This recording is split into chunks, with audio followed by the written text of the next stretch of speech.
দেখো তো আমি সুস্মিতা আবার চলে এসেছি নতুন একটি ব্লগ নিয়ে। আর আজ যেদিনের ব্লগটি শেয়ার করছি সেদিন ছিল জামাই ষষ্ঠী। এর আগেরও জামাই ষষ্ঠীর ব্লগগুলো যখন শেয়ার করেছিলাম দেখতেই পেয়েছো যে জামাই ষষ্ঠীর দিনটা আমাদের বাড়িতে বেশ ধুমধাম করে কাটে। তবে আমাদের বাড়িতে নয়, জামাই ষষ্ঠীর দিনটা খুব ধুমধাম করে সেলিব্রেট হয় আমাদের পুরনো বাড়িতে সবাই মিলে একসাথে। আর এই পুজো পার্বণের দিনগুলোতে আমি সব সময় চেষ্টা করি একটু সকাল সকাল ঘুম থেকে ওঠার।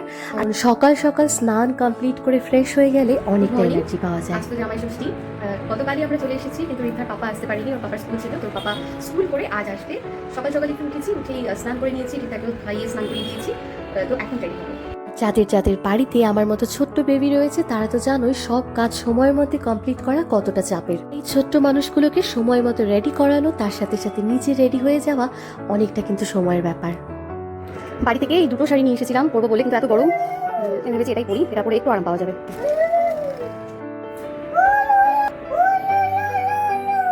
ভালো লাগছে, ভালো লাগছে। আর আজকে নতুন জামা পরাতে হয়, তো থেকে ভেবেছিলাম এটা পরবো, এটা পরে একটু আরাম পাবে, কিন্তু এখন ভাবছি প্রথমে এটা একটু পরবো। এই জামাটা নতুন হচ্ছে, তবে এটা পরবে তুমি, ভালো লাগছে। বোতাম থেকে রিতার খুব পছন্দ হয়েছে এই জামাটা। মেয়ে থেকে মা হয়ে উঠতে গেলে জীবনে তো অনেক কিছুই কম্প্রোমাইজ করতে হয়, তবে আমার ক্ষেত্রে সবচেয়ে বেশি কম্প্রোমাইজ করতে হয়েছে এই সাজুগুজুর সময়টা কমিয়ে আনা। ছোট থেকেই বলতে পারো সাজতে আমি ভীষণই ভালোবাসি, তবে রিদ্ধা আসার পর থেকে এই সাজের সময়টাকে ধীরে ধীরে কমিয়ে নিয়ে আসছি। আর এখন যতটা শর্টকাটে পারি রেডি হয়ে নেওয়ার চেষ্টা করি।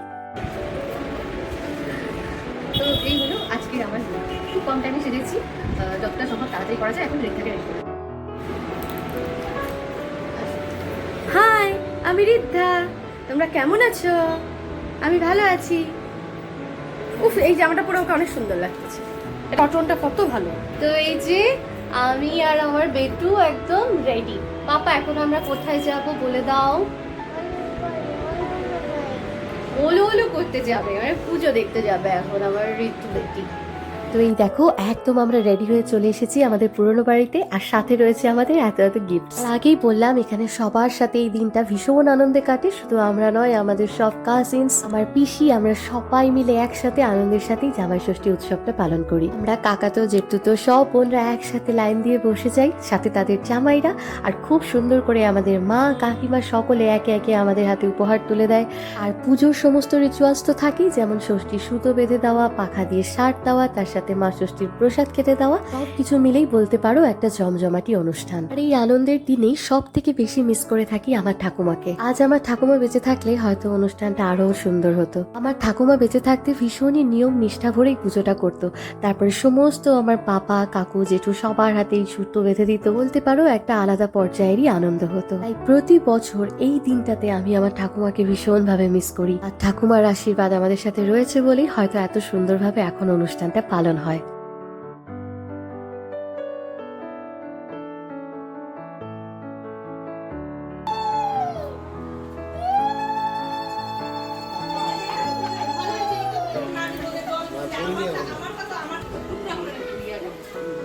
আর যারা প্লেন পছন্দ করে ওদের জন্য আবার একটা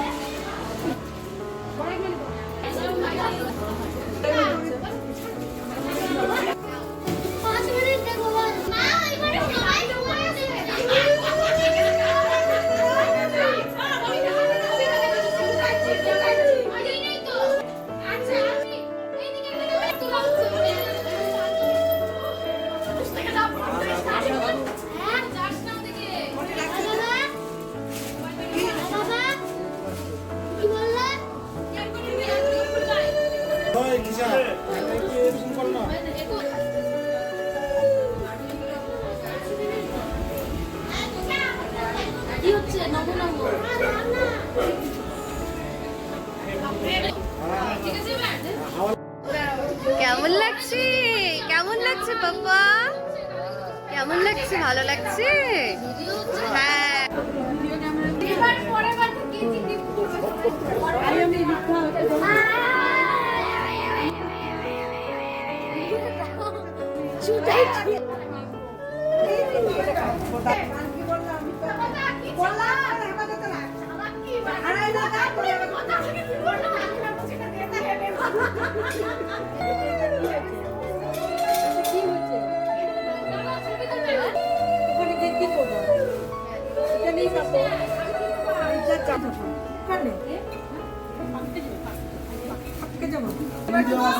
হ্যাঁ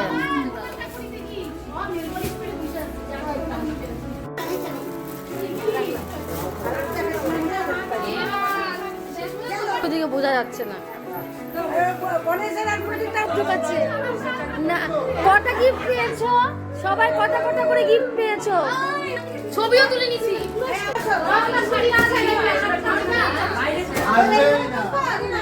সেই ব্যাপার ছোটি অনেক গিফট এরে বাবু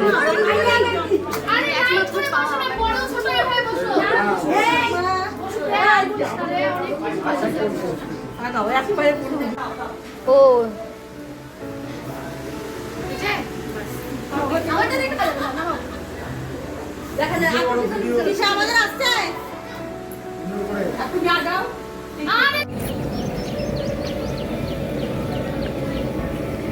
এখানে হচ্ছে স্যালাড না মাংসের জন্য মনে হয় পেঁয়াজ কাটা হচ্ছে এখানে হচ্ছে ভাত আসছি ও ওই যে ওখানে সব রান্না হয়ে গেছে পরে দেখাচ্ছি গরমে ঢোকা যাবে না এই যে মাংস আমরা খাবো না আজকে কি খাচ্ছ কি খাচ্ছ পনির পনির পনির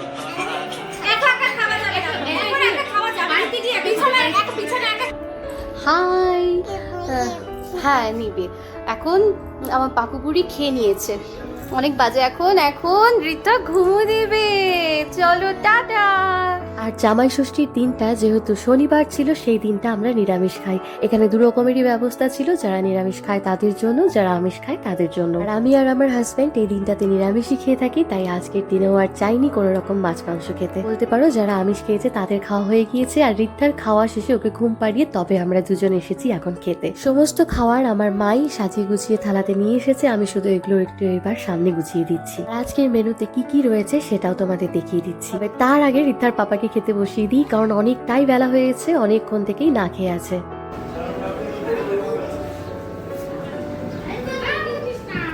সব আজকে কি কি আইটেম আছে ভেজ ডাল পনিরের তরকারি এটা কাঁঠালের তরকারি এটা আছে পনির এটা আছে চাটনি টক দই মিষ্টি ভাজা স্যালাড রিতার পাপাকে খেতে বসিয়ে দিয়েছি আমারও একটু একটু খেতে পাচ্ছিল কিন্তু সত্যি কথা বলতে বেশি গরম পড়লে আর এইরকম সেজেগুজে আমার একদম খেতে ইচ্ছে করে না আমার বাড়ির যে কোনো অনুষ্ঠানেই দেখি আমি আর খেতে পারি না তবে যাই হোক এখন খেতে বসে পড়েছি আর আজকের কি কি মেনু সেটা তো আগেই বলেছি ননভেজ কি কি আইটেম হয়েছিল সেটাই বলা হয়নি ছিল স্যালাড মিষ্টি কুমড়োর পাট ভাজা ভেজ ডাল তার সাথে ইঁচড় চিংড়ি পনিরের তরকারি মাছের কালিয়া মাটন কষা আমের চাটনি আর তার সাথে মিষ্টি আর আইসক্রিম বলতে পারো ননভেজের মধ্যে মাটন কষা মাছের কালিয়া আর ইঁচড় চিংড়িটাই এক্সট্রা হয়েছিল ফ্রিজে ঠান্ডা জল আছে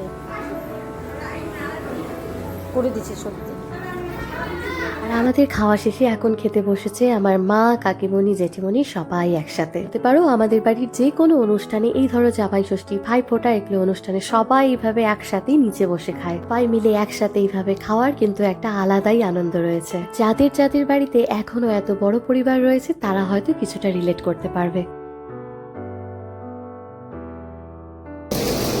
এখন রান্না হচ্ছে চিকেন রাতের জন্য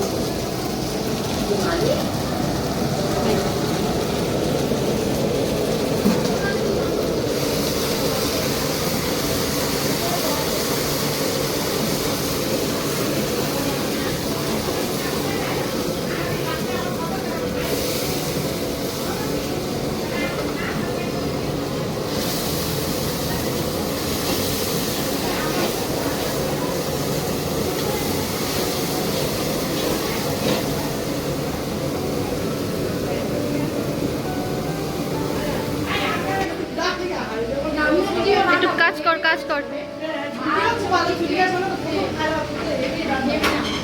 থ্যাংক ইউ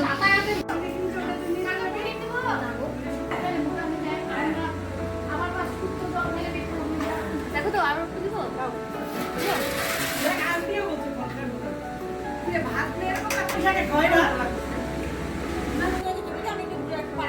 কোনখানে পাড়া না